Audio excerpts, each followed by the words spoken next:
Welcome to Blizzard Fire. We hope this video helps fire up your solution.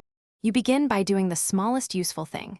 Run a single image through OpenCV and a basic neural network. Do this now. Set up Python and a virtualenv, confirm GPU access if available, then run a toy pipeline. Learn the why. Linear algebra underpins filters and convolutions, so study vectors and matrices with short, focused sessions. Once done, make sure core libraries like NumPy, OpenCV, and PyTorch are installed. That gives you immediate feedback and momentum to continue. You now move into building real models. Start by implementing a convolutional network from scratch to understand kernels, stride, padding, and receptive field. This explains how features form.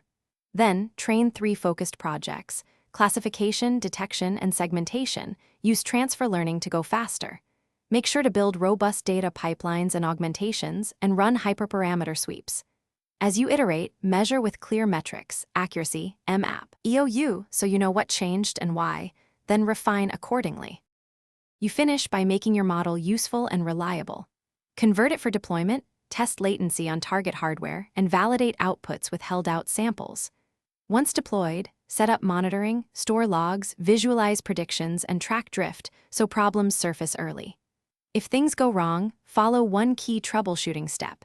Inspect the data and labels first. Incorrect labels or class imbalance explain most failures. Then check learning rates and overfitting.